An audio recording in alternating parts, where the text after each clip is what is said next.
Good evening, everybody. This is Monica Guzman coming to you live once again over the weekend. Tonight, I'm going to continue discussing the definition of an American based on American baseball history. And one of the things I want to reiterate is that this isn't about nostalgia. This isn't about trying to go back in time. This isn't about living in the past. This is about saying, okay, there's a lot of stuff happening to Americans on American soil in 2021. Why is that? Why are Americans put on no-fly list in their own country? Why are Americans called terrorists on their own soil? And it's about helping people realize that the reason why these things are happening to you is because America is no longer run by Americans. And in order to prove that point, what I'm doing is I'm pulling out American baseball history, facts, and first-person accounts and sources to show you how Americans thought and believed, the experiences that they had in the late 1800s, early 1900s, when Americans were still protectionist over their culture. And obviously, the country was still majority American at that point, right? Demographics didn't really shift until probably the 1960s, right? The 1965 Immigration Act signed by one of the Kennedys had a lot to do with the shifting demographics of the country. So this isn't about going back in time. This isn't about nostalgia. This is about helping the country move back to being American, not continuing to live under the ruling regime that's taken over the country, which is a combination of foreigners, non-Americans, and Marxists for sure. And so yesterday, I talked a lot about A.G. Spalding's take on Americans and why baseball was considered the national pastime at that point.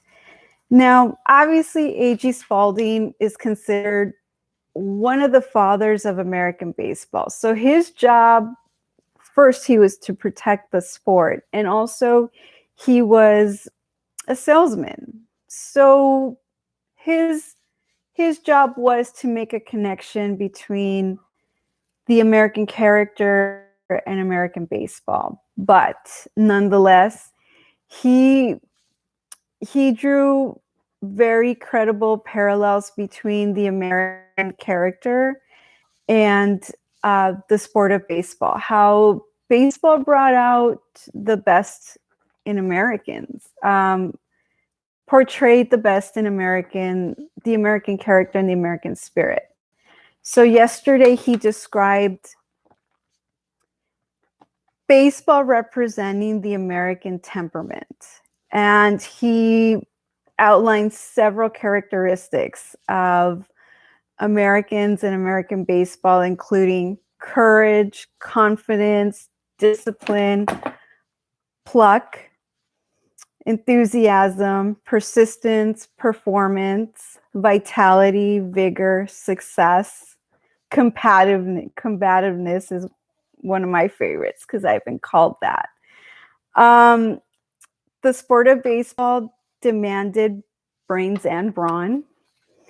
It just really exemplified what Americans were like at that time. Because again, I believe that Americans lost their country, or at least started to lose their country somewhere around the 1940s. And then World War II came in, And I believe that was truly the disruptive force that allowed the 1960s to be what they were, right? Hippies, the sexual revolution, the 1965 Immigration Act. And then it just kind of went downhill from there. Even though the 1980s were pretty good, I personally don't remember them. I was still a kid, a kid unaware of my surroundings. I didn't know what was going on around me, but I know that the times were good, right? Americans were purchasing homes. They were consumerists. Peak consumerism probably is a good way to describe it. And then the 1990s rolled in, and I remember that because that's when I came of age. And then there's the 2000s, the early 2000s. I remember one of my college friends describing it as just downhill. We graduated into the dot-com crash. We were the first victims of the dot-com crash and then the recession that ensued thereafter. But I believe a lot of Gen Xers recovered from that pretty well, even though we've kind of been hiding in the background the whole time, right? So tonight I want to cover, it was an interview. Edward Marshall interviewed A.G. Spalding for this article that ran in the New York Times on November 13, 1910. And what Spalding did was he republished the article in his book called America's Pastime. See, I've got that written down different. The National Pastime. And so Edward Marshall points out in the article that he didn't have to ask a lot of questions, that Spalding basically offered up a lot of information. So the article ended up being A.G. Spalding giving his first person account. And, you know, again, yes, he was selling the sport of baseball, but I believe that a lot of his descriptions of the sport and just the American character were true of the time. Based on the research that I've done on Ty Cobb, Honus Wagner, Walter Johnson, Babe Ruth, obviously, Cy Young, I haven't really done my Christy Mathewson research yet because his birthday doesn't roll around till later on in the year. And so I haven't really taken a dive into Christy Mathewson, but I did already skim his book. And that's kind of where I learned a little bit about Honus Wagner having a yellow streak the first time he appeared in the World Series, and that he redeemed himself the second time around. And I think of all of those guys, Christy Mathewson was the one that was the most different. But when he passed away, it seems like his death really had an impact on the sport. Two teams wore black bands around their arms to pay tribute to him. So let me start diving into this article, which is basically A.G. Spalding selling baseball. But nonetheless, I feel like it's worth knowing. It's a perspective worth knowing. It's a perspective worth coming across because it helps you compare and contrast America before the 1940s to America today, where you are called a terrorist on your own soil. Here you are being nonviolent and you are being accused by your own government, by the media, by politicians of being horrible people on your own soil. I also want to, I keep I feel like I need to lay down as much groundwork as possible to really dive into the main topic. So let me go back to, I talked about the census numbers a couple streams ago. I took another look at the census numbers, but I don't believe that the official census website has updated them. So I pulled estimates for 2020.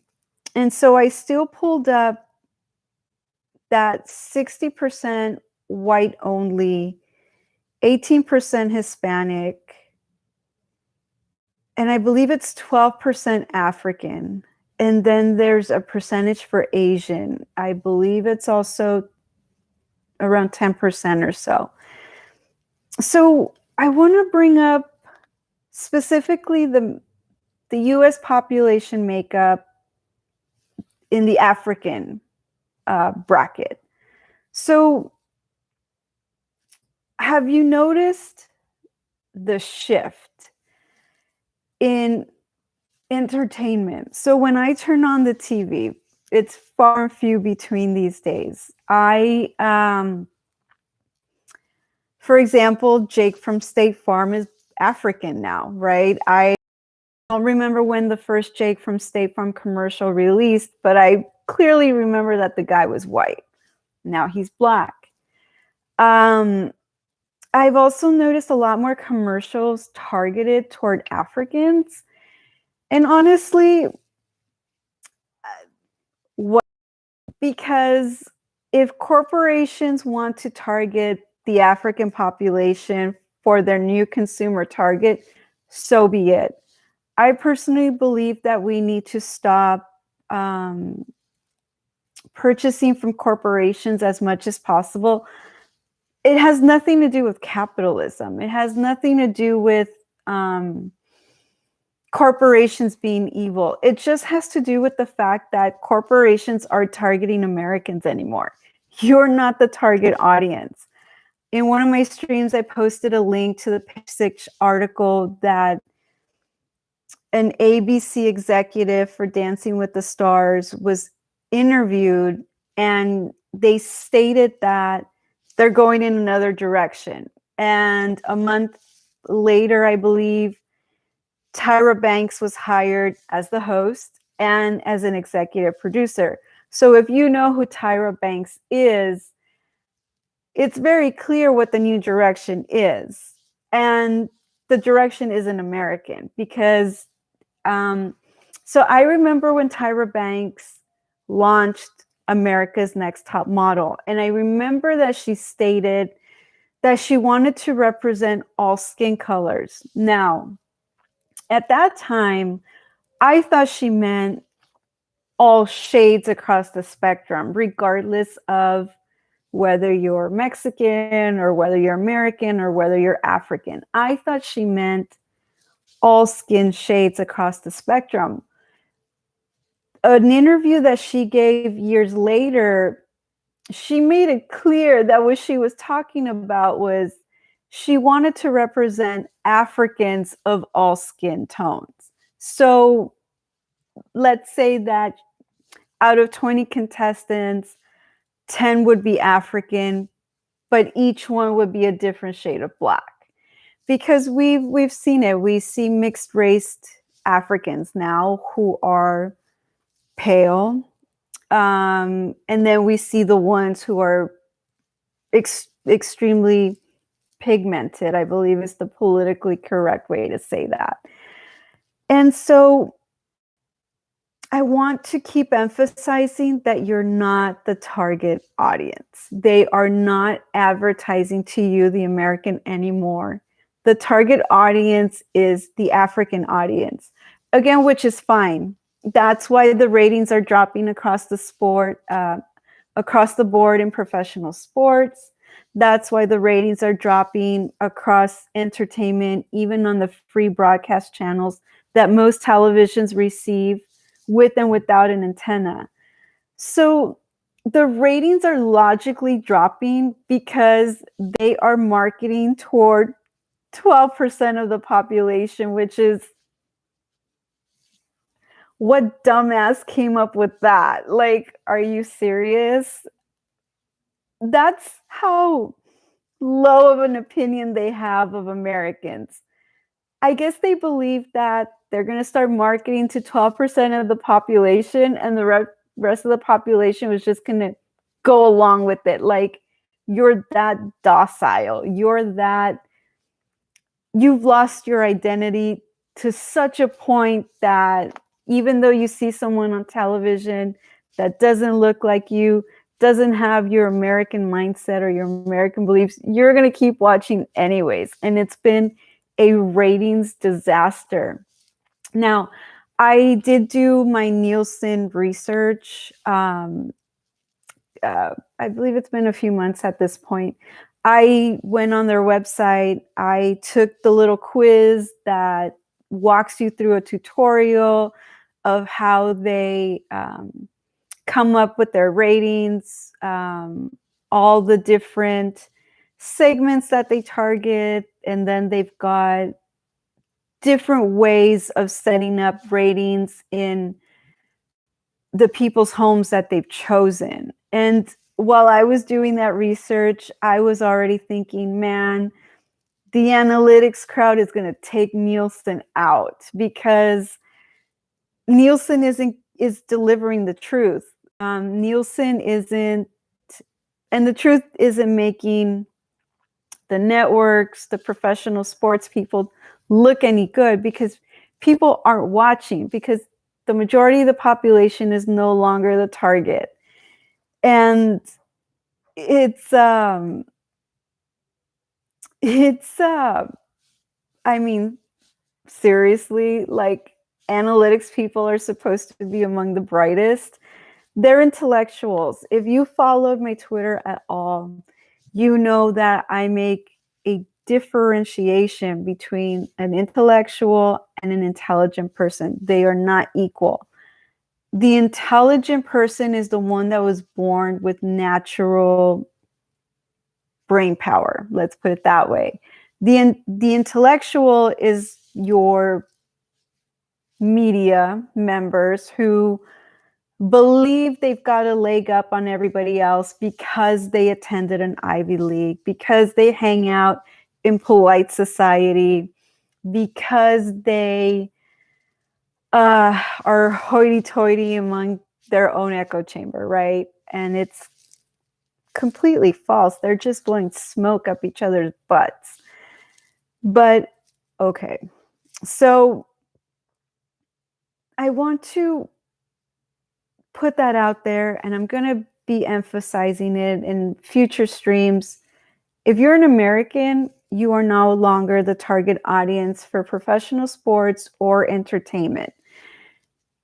Okay, so given that fact, I want to go back to my point about none of this, me pulling from American baseball history, has nothing to do with nostalgia or wanting to live in the past. It's wanting to live in the American system, which no longer exists because Americans are no longer running America. Other cultures have taken over the American government at all levels, namely the bureaucracy. What did affirmative action do? Affirmative action got more Africans in jobs where outside of where they live. It got them in positions of authority in sports. It got several in coaching positions. Dave Roberts is a great example. I don't know a lot about the NFL coaches and stuff like that, but same thing, right? We keep hearing about that over and over. Now, I follow a little bit about the Tampa Bay Buccaneers, and I understand that defensive coach is African. And I follow them a little bit in the, well, I followed them in the postseason that just went by because of Tom Brady.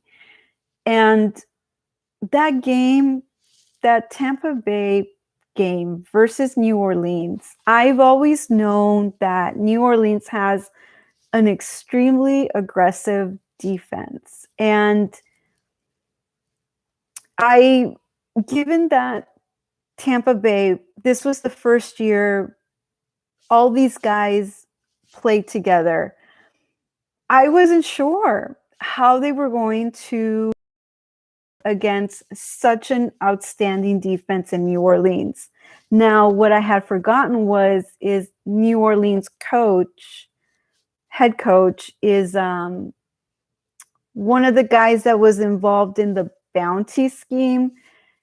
So he's a shady person that has been allowed to continue coaching. But okay, it's a thing, right? In professional sports, they allow people of questionable characters to maintain their positions. So when Tampa's defense was able to go toe-to-toe with New Orleans defense, I was amazed and I was happy for those guys because, again, New Orleans defense is aggressive and they don't get a lot of flags called on them. So the fact that the defense for Tampa was able to keep returning the ball back to Tom in the offense was outstanding. And when I tweeted that out, I wasn't trying to take away from Tom Brady. I mean, Tom Brady still had to get the offense to score. What happened was the defense just gave him more opportunities to get the job done. And obviously they did. The rest is history. So I understand that Tampa's defensive coach or defense coach is African, and kudos to him that he was able to bring it together. So when I'm talking about these things, it's a lot of broad strokes, and some people don't like broad strokes. But I'm also not here to coddle your feelings. I'm talking about a lot of things on a broad palette, because the bell curve tells us that the majority of the population always lands on the peak. And then you get your two extremes, right, at the bottom of each side that are opposites from each other, and they're far less percentages. So I speak in broad strokes, broad examples, because the bell curve allows me to do that. In the absence of data, I can make those kinds of assumptions. But okay, so I hope what you took away from that little tangent segment is that the reason why the ratings are crashing is because the American is no longer the target audience. These entertainment people, sports people are targeting, I believe it's 12% of the population. So obviously everyone else is going to tune you out. But okay, geniuses, that's what you chose to do. Congratulations. With your result, don't blame Nielsen for your downfall. It has nothing to do with them. So the fact that professional sports and entertainment are marketing toward 12% of the population should tell you that in a system that not only are they not marketing to you, they don't even care that you exist. They're trying to turn over the table. They're trying to kick Americans out of they're trying to kick Americans out of institutions that were never meant to be filled by Americans. You're not supposed to work at corporations. You're not supposed to bank with corporations. You're not supposed to be a part of Hollywood. You're not supposed to be involved in professional sports. These systems weren't built for you. They were built for other cultures by other cultures. And so that's something that I hope we start accepting in greater numbers, because I think that's what's going to finally mobilize people to be their own bank. To if we've got to go to bartering for a while, go to bartering for a while. We've got to figure out what to do with these corporations, professional sports that are sucking up American resources, and at the same time, they're trying to kick Americans out. I personally believe that they've got to go set up their headquarters somewhere else. MLB, the NBA, I'm not sure about the NFL, have a cozy relationship with China. So go set up shop in China. I'm not sure why they're still here if they're trying to turn over the table and kick Americans out of their spaces. So I'm going to keep bringing that point in future streams. It won't be every single stream, but I'm going to remind you that this is a fact. Okay, so let's go back to The Psychology of Baseball, which was an interview that was conducted by Edward Marshall for the New York Times that ran on November 13, 1910. So A.G. Spalding talked a lot about how American baseball represented the American. And I think it's important.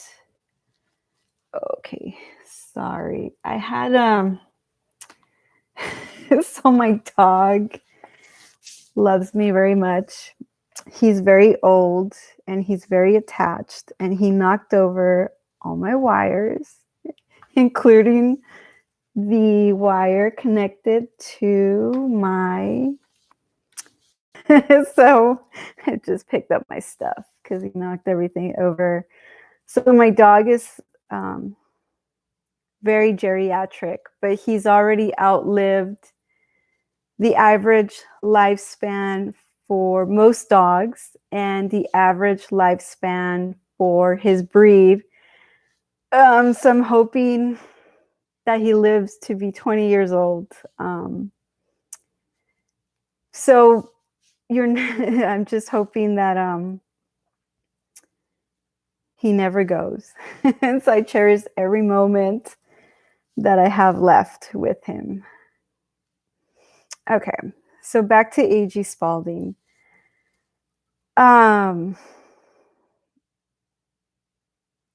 So I'm going to read a couple passages to you out of this article because, again, the point I'm making tonight is that the American was different in the late 1800s, early 1900s. And I'm giving you a perspective from baseball so that you can start realizing what an American was and how far an American is from those definitions, those characteristics. And I hope that you find it within yourselves to get reacquainted with your ancestors, with your legacy, with characteristics that defined you, characteristics that shaped this country for about 300 years. And I'm going back to the Pilgrims. I'm not starting in 1776. I'm going back to the Pilgrims because for the Pilgrims to survive the conditions that they did at that time shows the intelligence of the American, as well as the American spirit. Again, manifest destiny was, we know was a big thing.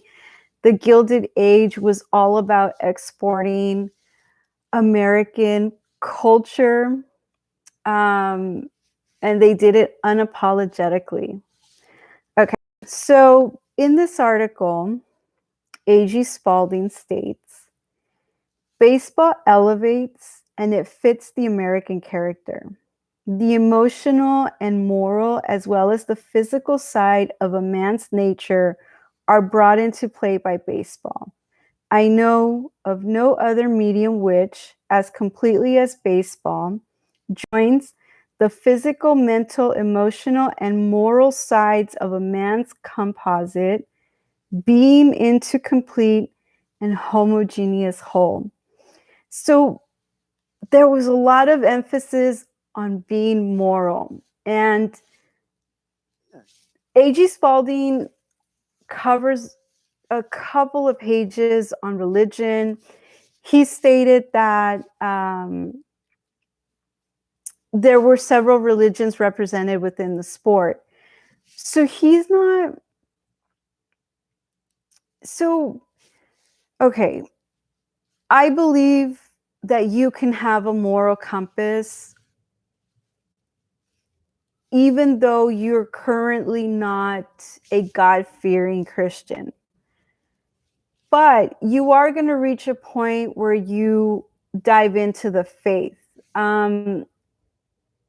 People have had bad experiences with religion, but I'm going to prove to you that it is engineered. You didn't lose your religion because you had that bad experience. You watched something on television, you watched some movie, you watched something that gave you a bad impression of Christianity, and that's what turned you away from it. Or you spoke to somebody who's not an American, who's obviously not Christian, and they had mean things to say about it, and you took their opinion as your own.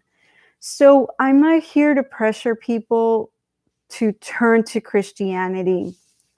I hope that you find it within your heart to go in that direction. I feel like pushing people toward it might scare them away, might push them away. So I definitely don't want to. I don't want people to have an bad experience because I push them in a certain direction. I want you to find the direction on your own. So again, A.G. Spalding got rid of gambling in American baseball. Gambling is back in MLB, but MLB isn't run by Christians, nor is it run by Americans. So that's why it's back with a vengeance.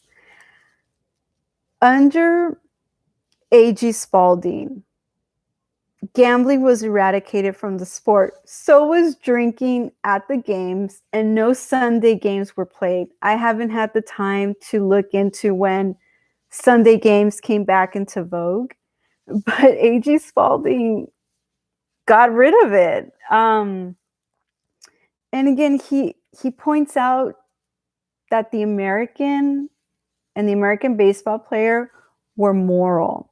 So when you compare that to what MLB sells to you today, even though you're not the target audience, they are very, their steroid users are still employed, right? A-Rod is still very much affiliated with MLB. Barry Bonds has kind of gone into hiding, but the Marxist MLB media never shies away from extolling Barry Bonds, even though he did use steroids. The domestic violence suspensions are another one. That's definitely why I stopped watching Friedman's Tampa Dodger games. I'm not going to watch that team as long as Julio Urias is still on there. Even though he's Mexican, the fact that he was under investigation for a domestic violence incident brings obviously into question the character of the people running that organization. But I mean, look, the Yankees under the Steinbrenners have a history of employing steroid users, domestic violence suspensions, and other questionable characters, and celebrate it. I mean, DJ LeMahieu's on that team, so I believe DJ LeMahieu is easily your next Joe DiMaggio. So I'm happy for him, but I'm not going to watch Yankee games given the fact that they've got two very prominent domestic violence suspensions. An article for a postseason Yankees game that was played probably 2 years ago stated that the Yankees were going to open the game with a man who slapped his girlfriend at the time, and they were going to close the game with a man who, what did Aroldis Chapman do to his girlfriend or wife? He threatened her, right? I don't know if he's the one that choked her, but there is some player in MLB that choked a girlfriend, and they market them, they celebrate them in MLB. So it's a far cry from A.G. Spalding's American Baseball, and it's a far cry from Americans who didn't participate in that kind of behavior. And then the Americans who, like your Mark McGwire, we all know about his connection with steroids. He's not apologetic about it. I didn't watch the documentary on him, but I thought I caught a clip where he's stating that he's not sorry that he did that. So, that's a product of MLB and the regime that oversees the sport for about since Selig, right? Again, that's their thing. The ratings are dropping. They, one day they'll realize that they're always going to have an audience because they're going to end up with a degenerate gambling audience. And we know, as I stated, 10% of young adults have a severe addiction to gambling. So they're going to end up with that degenerate gambling population.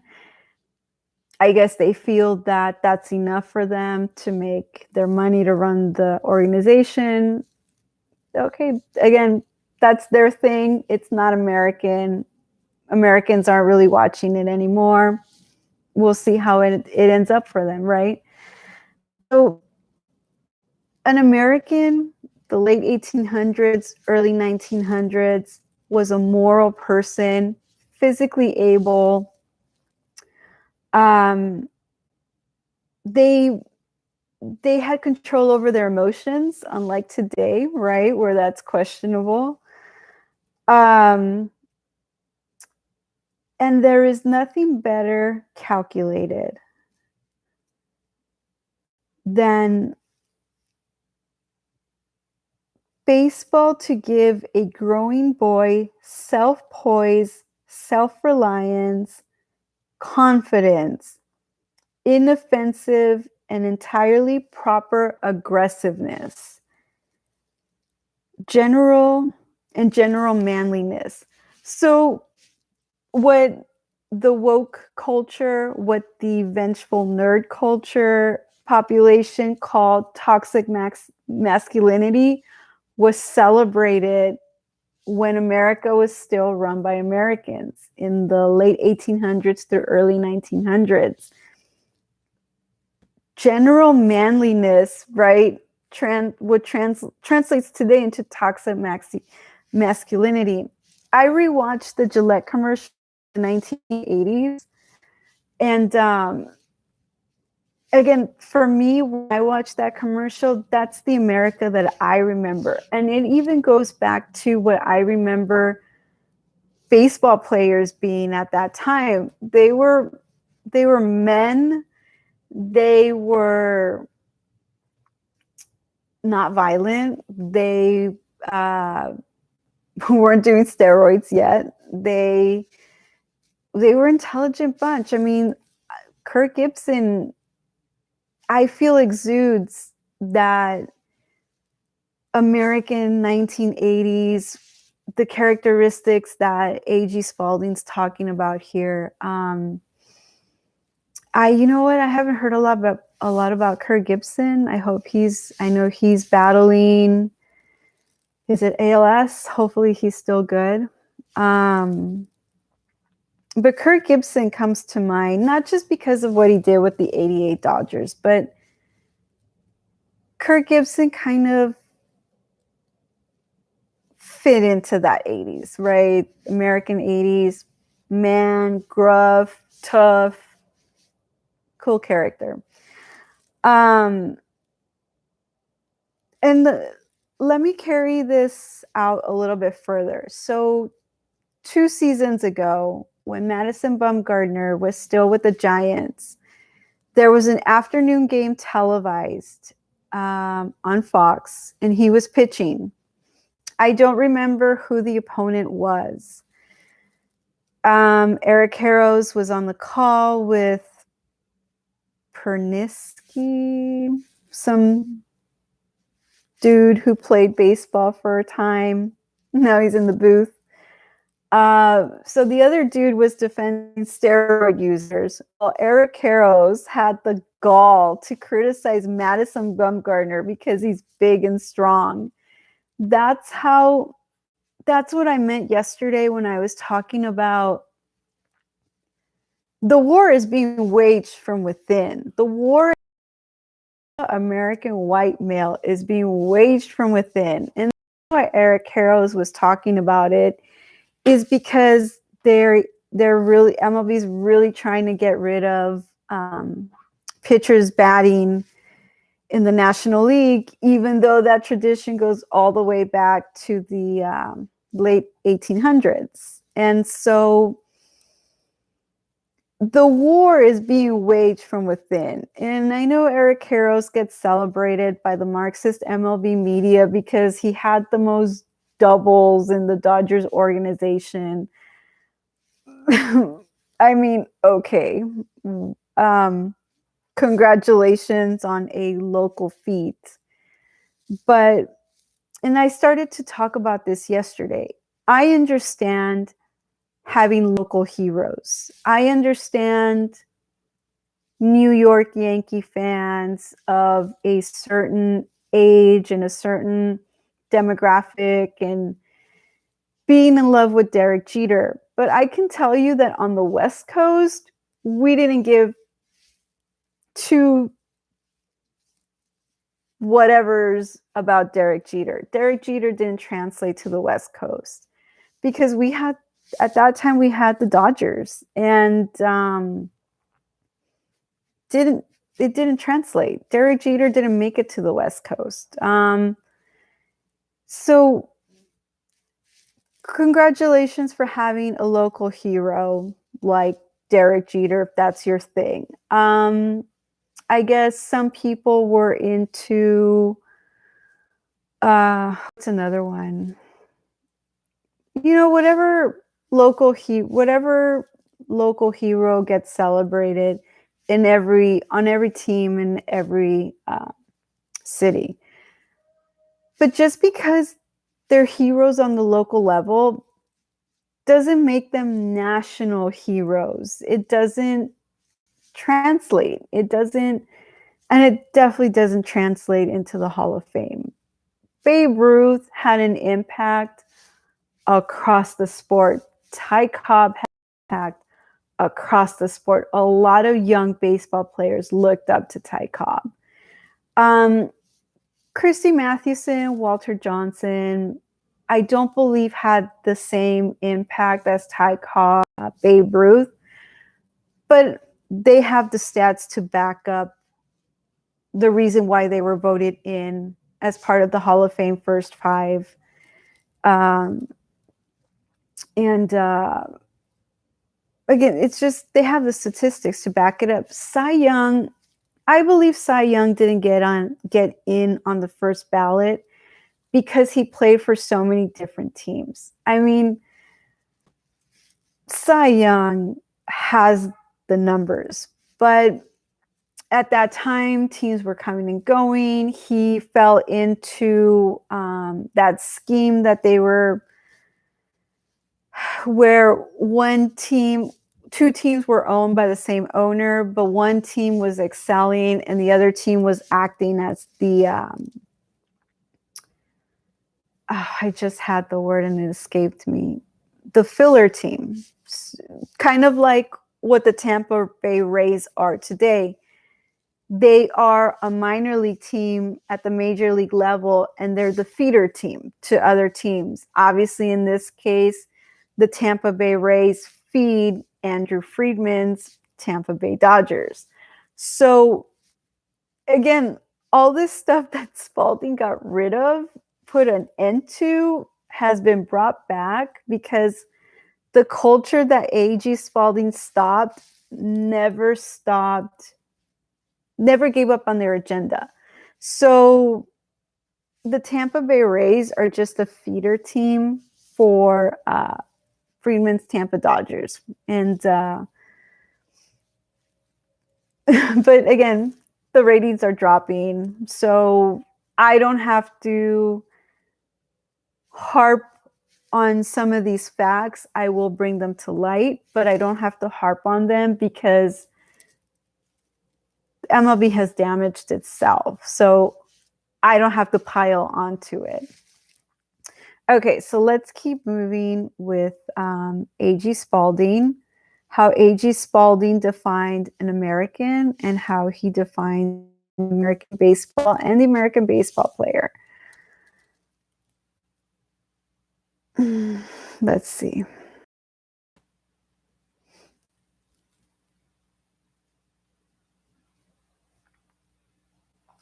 So again, here's another passage. He is the natural development of American boys' inborn love of manly, skillful, outdoor sport. Sport busy in brain and body and not harming anyone or anything. So there's this return to American baseball went hand in hand with manliness, intelligence, brawn, brains. Oh, sorry, give me 1 second, you guys.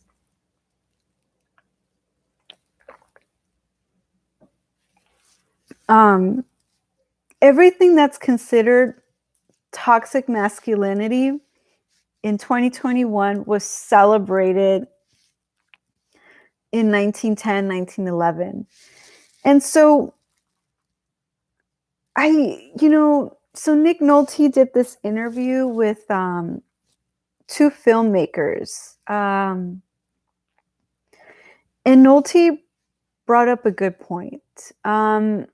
Americans, especially Americans who identify on the right, have this tendency to allow people to walk all over them because they want to fit in.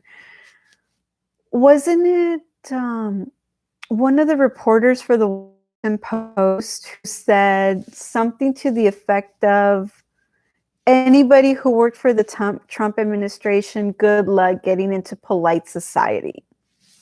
So I get wanting to be a part of a intellectual circle.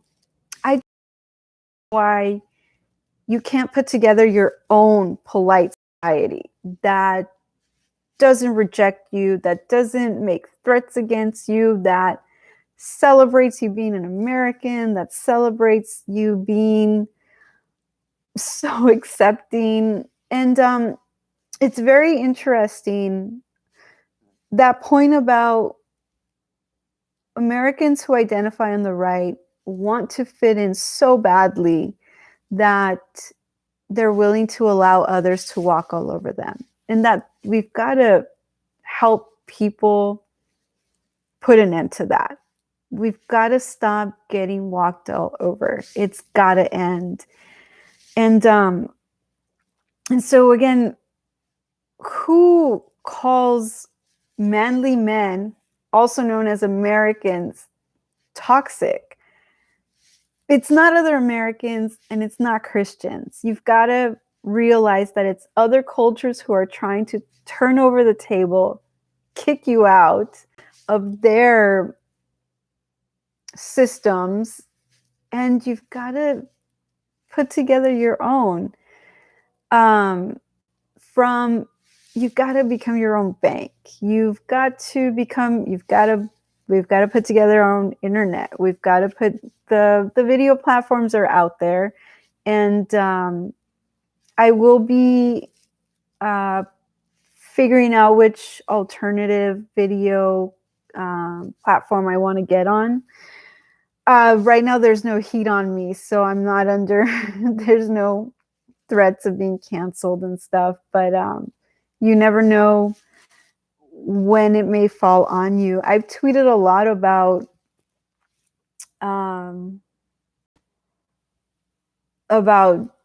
Jews on American soil, and it was during the election that they finally found my account, and I had a couple days of.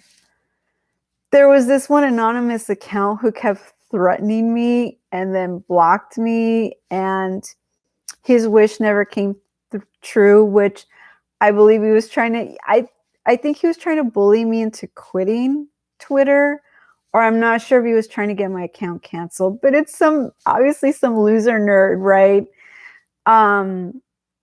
I didn't post, some people post their trophies, but I felt like I should leave well enough alone, and I didn't post my own trophy, but it's interesting. I've made the connection. I believe it was something specific that I tweeted out that brought the attention, because when I've tweeted it about other people, crickets. But okay, you guys probably don't want to know that. Okay, so the American baseball player, American baseball itself was based in manliness up to the early 1900s. Let's see here.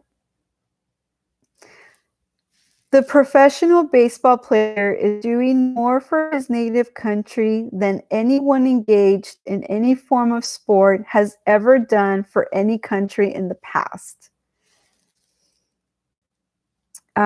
He goes into another example.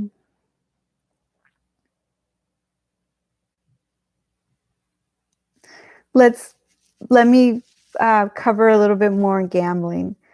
Little gambling is associated with baseball. When the game first started as a professional sport, there was an effort made to saddle it with all the gambling features which beset the racetracks, pool selling, and all.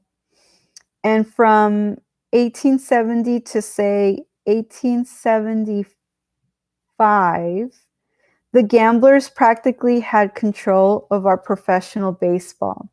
Every baseball park had its betting ring. This made decent people stay away.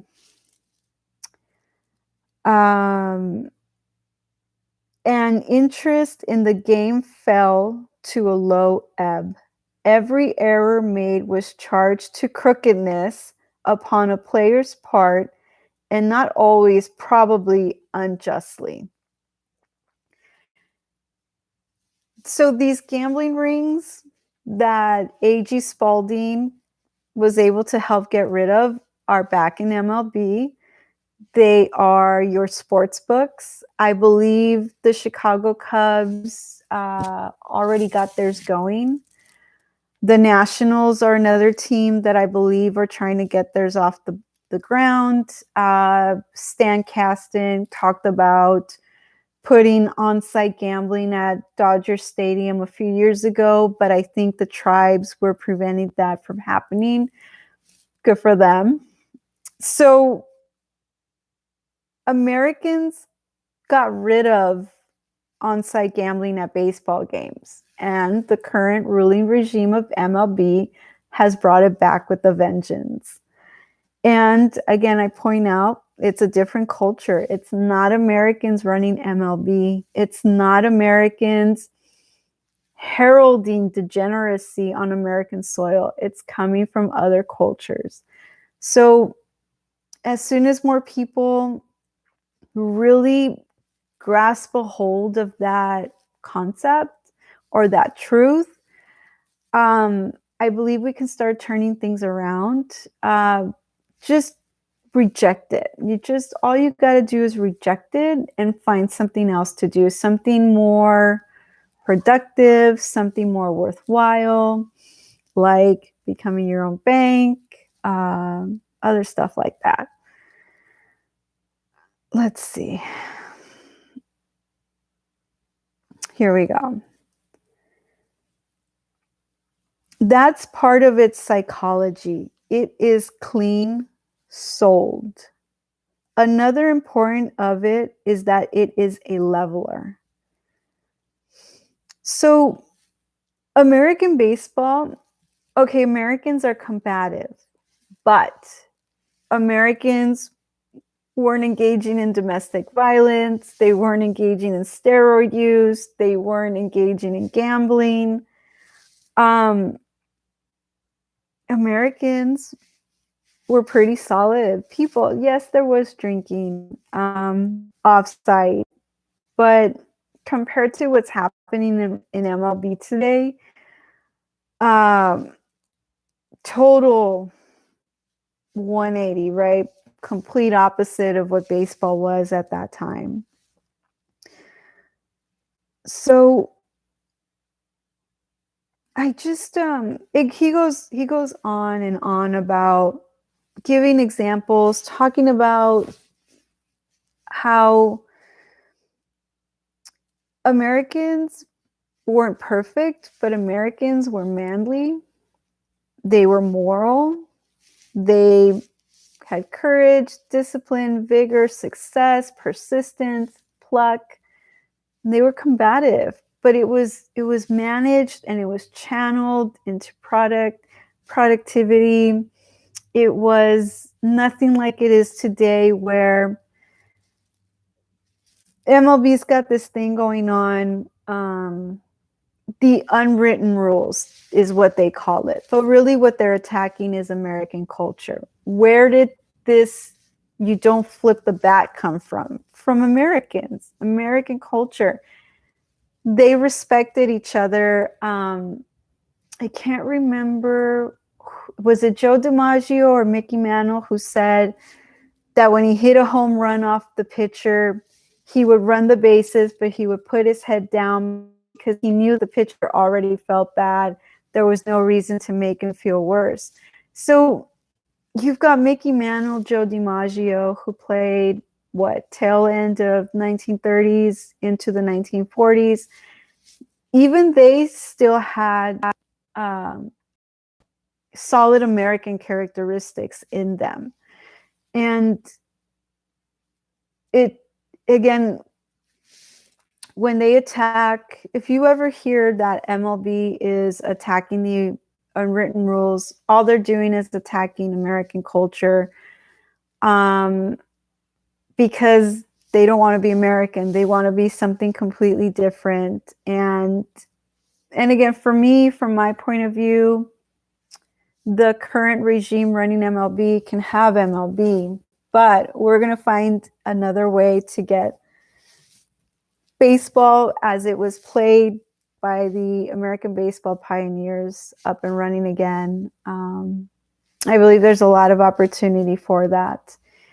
And we'll see how it goes. You know, a lot of these things you do just have to wait and see. But again, if you want to be a part of polite society, put together your own.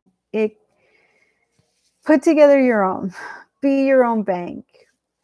My side of this is put together some American baseball in the tradition of the American baseball pioneers, and there's something else that I want to revive with that. And as what I'm doing grows, there are specific people that I'm hoping to make contact with, because I believe that our interests overlap, and I believe that the partnerships will be mutually beneficial for helping restart America as opposed to resetting it. So I'm going to go ahead and start wrapping up. Again, my purpose this weekend was to talk about the characteristics that Americans possessed before America was taken over by a different culture.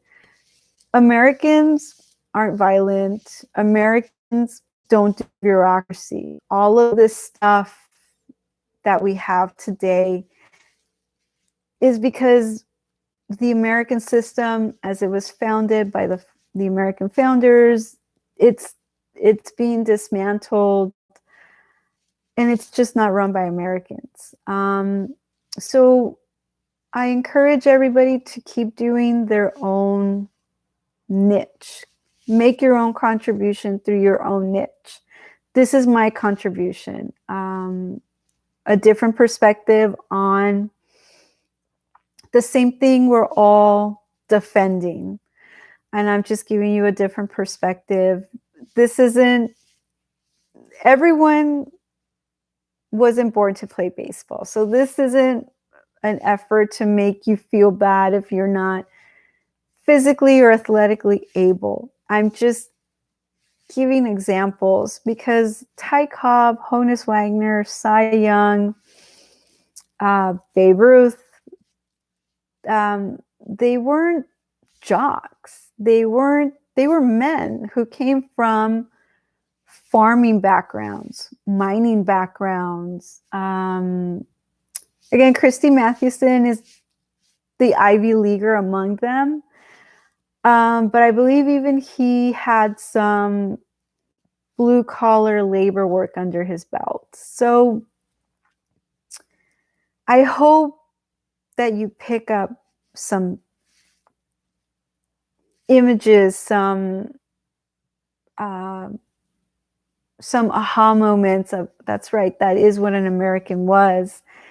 And you hang on to that, not from a nostalgia point of view, not from trying to live in the past point of view, from a point of view of trying to restart the country under American principles, the American mindset, American morality. So we'll see, right? All of us were born at this time for a reason. And so this is my effort to carry out what I believe I was given the brain to do. So I hope you guys have a good rest of what's left of your Sunday night. I hope you have a great week. I will see you back next Saturday and Sunday.